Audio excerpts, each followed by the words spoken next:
Hi, I'm Neil Kendall, Managing Director of Tupikoffs. Today's video is about password security, the importance of it and how to do it. One of the things we worry about with people's money is the chance of it being stolen. And passwords are the very starting point in preventing that happen. So we want to run through today some basic password introduction and tips on how to put together a secure internet password. Importantly, in a subsequent video, we'll be talking to you about how to store passwords. So today, when we're talking about passwords, this is what we would suggest would be a master password. So that is a password that allows access to a stored recording of your other passwords. So this is the one that you need to remember, but it needs to be super secure because this allows access to passwords for everything that you have. Why are passwords important? And I guess that's pretty self-evident. It's effectively like a key to your home. This is the electronic key.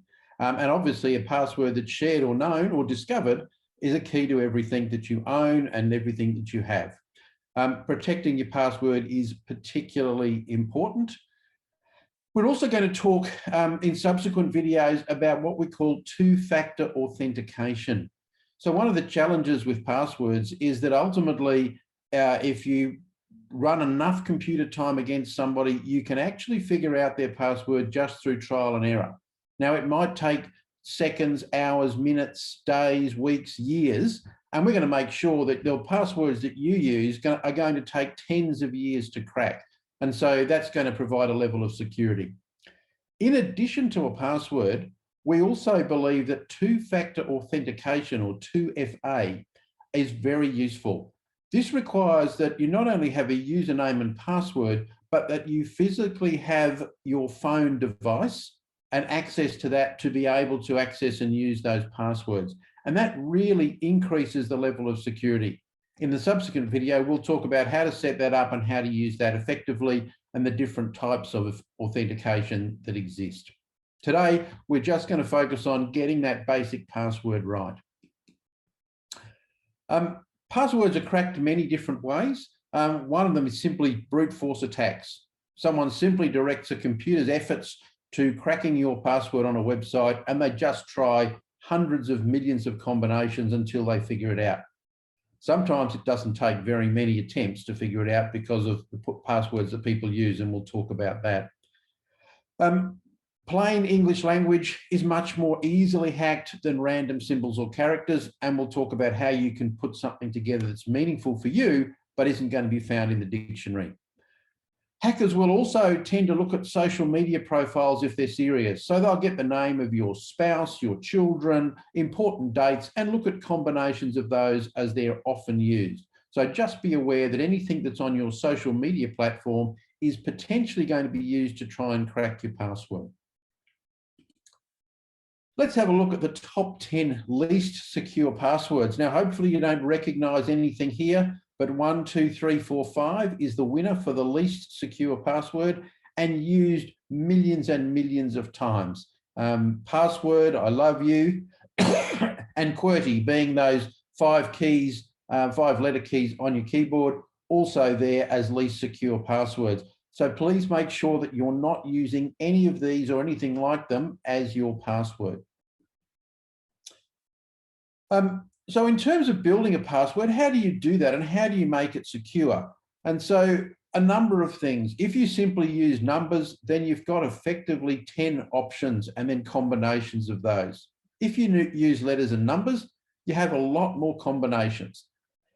If you use letters, numbers, and symbols on your computer, then you have a very large range of options and makes your password almost uncrackable.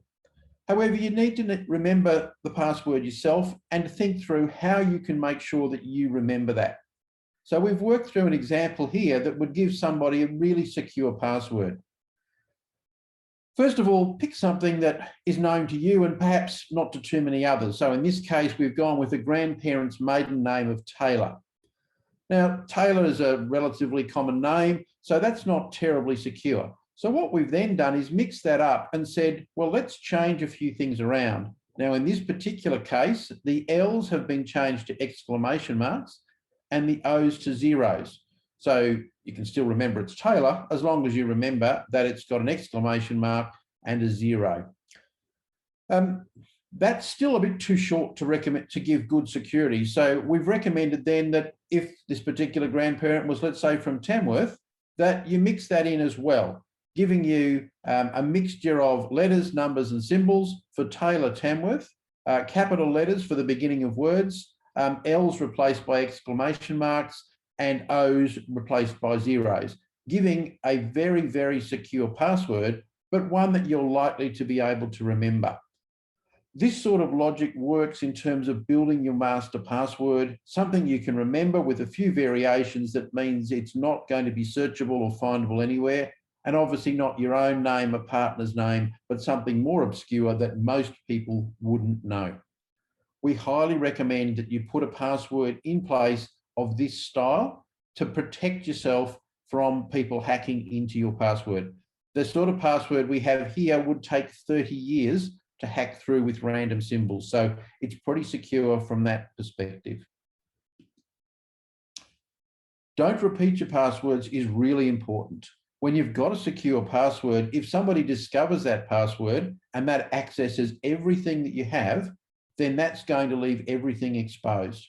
And most often, people aren't going to try and crack your security at your bank or on your email account. They're going to try and crack the security at the shoe store or the grocery store or an online place that you purchase things from that has poor security. If that has a repeated password, then they're going to be really interested in using that to crack your banking or your online access. So it's really important that you don't repeat passwords regardless of the website, particularly weak sites, which might give someone the ability to then crack strong sites because they've been able to access both your username and password from somewhere else.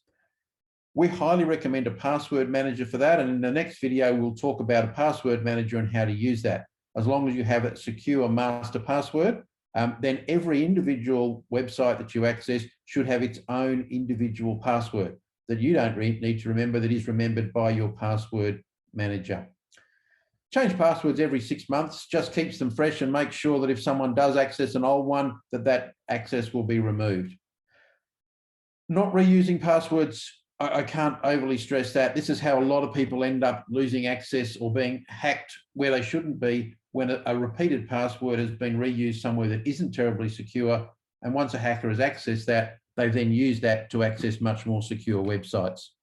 Avoid using characters found in the dictionary or words found in the dictionary, and at least 8 characters long. At Tupakov's, we insist on 15 characters, which makes it much more difficult to crack than just 8 characters. So if you're prepared to do it, we would suggest you go out to 15 characters for maximum password efficiency. Make the passwords complex, so use upper and lowercase letters, use special characters and use numbers as you see fit. Don't reuse sections of your password. It used to be very popular to put in password 1 and then password 2 and password 3 and password 4. Those are not secure passwords and won't protect you. Don't use personal information, so your dates of birth, names of family members, names of pets. They're easy to target, people will know them, and quite often they can be accessed through social media.